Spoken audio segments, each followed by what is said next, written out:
Pues los ingredientes del buen teatro deben ser que forma y contenido, quiero decir, no hay una estética sin política, que forma y contenido vayan de la mano y sobre todo hay un ingrediente que me parece fundamental, que es la imaginación. Hoy no inventamos nada, está todo inventado, pero afortunadamente, claro, no hay que inventar, ¿no? En otras épocas había que inventar. Ahora está todo inventado, pero lo importante es, lo rico es cuantas más directores, directoras, más miradas, que con unos referentes contemporáneos que tenemos todos y además hoy con internet es otra... Yo a veces digo, ¿cómo dirigiría sin internet, ¿no? Por todo lo visual a lo que puedes acceder, la cantidad de textos, la cantidad incluso de comentarios cotidianos de las redes o de cómo funciona la prensa, todo eso es un abanico tan grande que lo importante es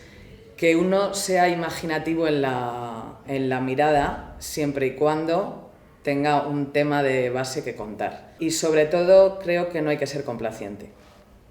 Mira, uno que hay que desterrar es que tenemos que ver en el escenario seres humanos, no personajes. Eso es muy difícil. O sea, en esa búsqueda no digo que se consiga, pero como en idea, porque es muy fácil contentarse con la virtuosidad del actor. Pero yo me pasa muchas veces que voy y digo, qué bueno es este actor, pero no me ha significado, no he visto un humano. He visto un actor que es capaz de llorar en una frase, reírse en la siguiente, hacer piruetas, pero no he visto la humanidad que hay ahí con la que yo empatizo o me puede provocar una emoción, un pensamiento, lo que sea. Otro elemento que hay que desterrar en el teatro, el aburrimiento, lo solemne, sobre todo, lo he dicho lo tercero y quizá lo debería haber dicho en primer lugar, el mal gusto. El mal gusto considero que hay artificio a veces de muy mal gusto, muy vulgar. No hablo de... Tú puedes trabajar en una estética donde impere el feísmo, por supuesto, pero tienes que encontrar siempre la belleza en lo que hagas, aunque puedes trabajar de una manera muy cruda, en una estética feísta, pero hay que encontrar cuál es la belleza de eso, porque eso nos da la fragilidad del ser humano y hay mucha belleza en la fragilidad. Como directora, si tienes el espacio, lo tienes todo. No sé si hablaría de propuestas o de creadores en sí. A mí me parece que Angélica Lidl siempre lleva riesgo, Rodrigo García también. Lo que pasa es que estoy hablando de ellos y pienso en la performance o en el teatro postdramático, aunque Rodrigo es de otra manera menos confesional, aunque también hay mucho de confesión. Y el riesgo tiene que ver, como hablaba antes, con el no ser complaciente. No ser complaciente no significa que quieras que todo el mundo se vaya del teatro, pero que trabajando uno tenga la libertad sin pensar en el resultado. Que no, o sea, lo que va a provocar tiene que provocar discordancia entre el espectador. No creo que haya que gustar a todo el mundo. Creo que está muy bien el debate que se provoca cuando hay parte del público que ama lo que acaba de ver o que le ha supuesto una experiencia tremenda y hay otros a los que no les ha supuesto nada. Esa frustración en ese diálogo dentro del espectador me parece muy interesante. Eso significa que se ha corrido un riesgo. De la escena nacional me interesa mucho Ale Regola, que además considero que es uno de mis maestros. Darío Facal me interesa mucho, si no, no hubiéramos trabajado juntos, evidentemente. Me gusta mucho Pablo Remón, fíjate qué diferencias, ¿no? Entre creadores. Me gustan mucho los creadores que tienen un sello muy personal, que veo el espectáculo, incluso puedo abrir el periódico, no ver el título y casi por la foto sé que forma parte de su lenguaje. Incluso directores, que creo que a mí me pasa un poco lo mismo, que son muy diferentes los espectáculos unos de otros, no tiene nada que ver Blackbird con Los Cuerpos Perdidos o con Bernard Alba, pero de alguna manera hay un lenguaje personal.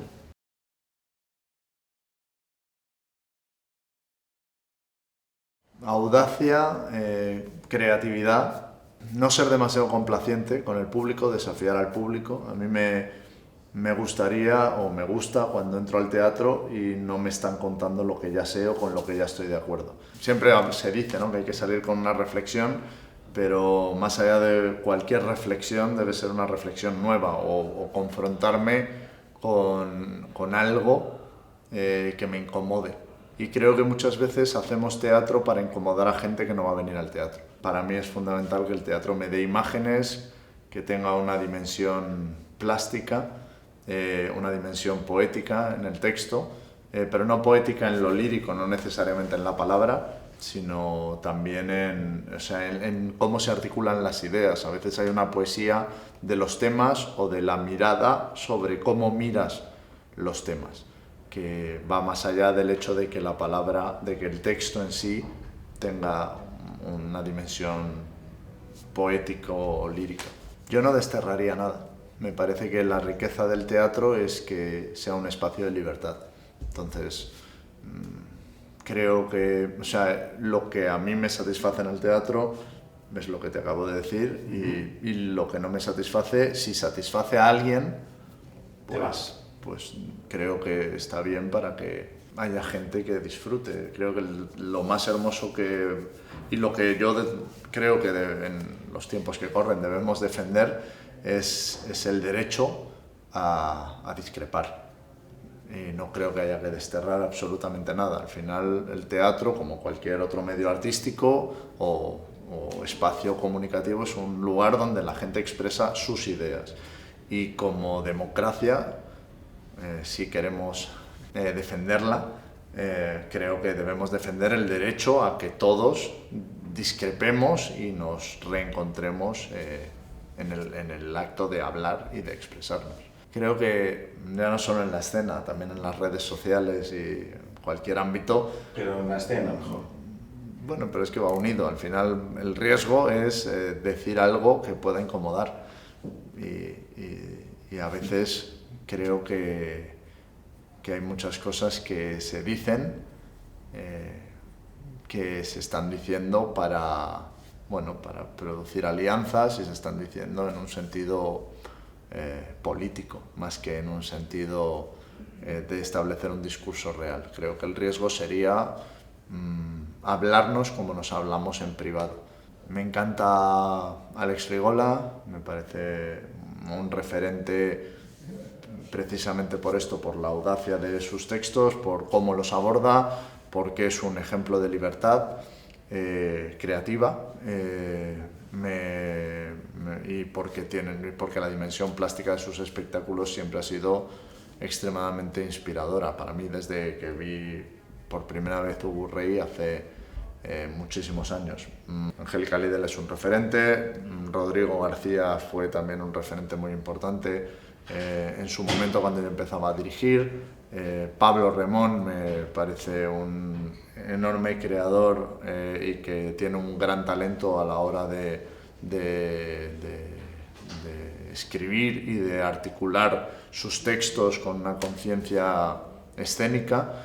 Y son creadores con los que disfruto mucho porque salgo del teatro recompensado. Siento que he aprendido, y no solo eso, sino que hay un momento en el que dejo de ser un profesional que está sentado en un teatro para pasar a ser un espectador que disfruta de los espectáculos.